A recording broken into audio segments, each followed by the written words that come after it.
നമസ്കാരം. കാണാതായിട്ട് 30 വർഷം. അതിനുശേഷം ഇപ്പോൾ 6 വയസ്സുകാരിയുടെ തിരോധാനത്തിൽ നിർണായക കണ്ടെത്തലുമായി പോലീസ് രംഗത്ത്. അമേരിക്കയിലെ അർക്കൻസാസിലാണ് സംഭവം നടന്നത്. ആധുനിക ഫോറൻസിക് പരിശോധനകളുടെ സഹായമാണ് 6 വയസ്സുകാരിയായ മോർഗൻ നിക്കിന്റെ തിരോധാനത്തിന് പിന്നിലെ പ്രതിയിലേക്ക് ഇപ്പോൾ എത്തിയത്.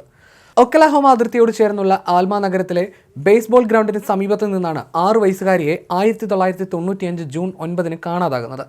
കേസ് അന്വേഷണത്തിന്റെ ആദ്യഘട്ടത്തിൽ കുട്ടിയെ കാണാതായ സ്ഥലത്ത് നിന്നും ഒരു ചുവന്ന ട്രക്ക് സംശയകരമായ സാഹചര്യത്തിൽ പോയത് പോലീസിന്റെ ശ്രദ്ധയിൽ വന്നിരുന്നു. വലിയ രീതിയിൽ കുട്ടിയെ കണ്ടെത്താൻ തിരച്ചിൽ നടത്തിയെങ്കിലും മോർഗനെക്കുറിച്ച് ഒരു വിവരവും അന്ന് ലഭിച്ചിരുന്നില്ല. 10,000-ലധികം സൂചനകൾ അരിച്ചുപറക്കിയതിനു ശേഷമാണ് അടുത്തിടെ കേസിൽ നിർണായക വഴിത്തിരിവുണ്ടായെന്ന് പോലീസ് പറയുന്നത്. അന്വേഷണത്തിൽ കുട്ടിയെ തട്ടിക്കൊണ്ടുപോയ ആളിലേക്കുള്ള കൃത്യമായ സൂചനകൾ നൽകുന്നതാണ് ചുവന്ന ട്രക്കിനുള്ളിൽ നിന്നും ലഭിച്ച DNA സാമ്പിളെന്ന് പോലീസ് പറയുന്നു. 6 വയസ്സുകാരിയെ കാണാതായ സമയത്ത് കേസിൽ ബില്ലി ജാക്ക് ലിൻക്സ് എന്ന ആളിലേക്ക് സംശയങ്ങൾ നീണ്ടിരുന്നു. ഇയാളെ ആ കാലത്ത് പോലീസ് അറസ്റ്റ് ചെയ്യുകയും ചെയ്തിരുന്നു. പക്ഷേ ചോദ്യം ചെയ്യലിൽ ഒന്നും തെളിയിക്കാനാവാതെ വന്നതോടെയാണ് ഇയാളെ പോലീസ് വെറുതെ വിട്ടത്.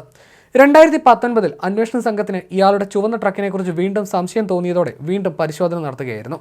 പക്ഷേ ഇയാൾ ഈ ട്രക്ക് മറ്റൊരാൾക്ക് വിറ്റിരുന്നു. ഈ ട്രക്കിന്റെ പുതിയ ഉടമ കേസിന്റെ അന്വേഷണത്തിൽ പോലീസിനോട് പൂർണ്ണമായി സഹകരിച്ചതോടെയാണ് കേസിൽ ഇപ്പോൾ നിർണായക വിവരങ്ങളും തെളിവുകളും കണ്ടെത്തിയിരിക്കുന്നത്. ട്രക്കിൽ നിന്നും കണ്ടെത്തിയ ഒരു മുടിനാരുകളിൽ ഏകദേശം 10 മാസത്തോളം നീണ്ട പരിശോധനയിലാണ് ഇപ്പോൾ കേസിന് പുതിയ തെളിവ് ലഭിച്ചിരിക്കുന്നത്. കാണാതായ മോർഗന്റെ സഹോദരങ്ങളുമായി ജനിതക സമാനതകൾ കണ്ടെത്താൻ ആധുനിക ഫോറൻസിക് പരിശോധനകൾ കൊണ്ട് സാധിക്കുകയായിരുന്നു. മറ്റൊരു കേസിൽ ഉൾപ്പെട്ടിരുന്ന ബില്ലി ജാക്ക് ലിൻസ് നേരത്തെ മരിച്ചിരുന്നു. പക്ഷേ മോർഗന്റെ വീട്ടുകാർക്കോ സഹോദരങ്ങൾക്കോ ഇയാളെ പരിചയമില്ലെന്നും ഇയാളുടെ ട്രക്കിലോ കാറിലോ കയറിയിട്ടില്ല എന്നും വ്യക്തമായതോടെയാണ് മോർഗനെ തട്ടിക്കൊണ്ടുപോയത് ബില്ലി ജാക്ക് ലിൻസ് തന്നെയാണെന്ന് ഇപ്പോൾ പോലീസ് ഉറപ്പിക്കുന്നത്.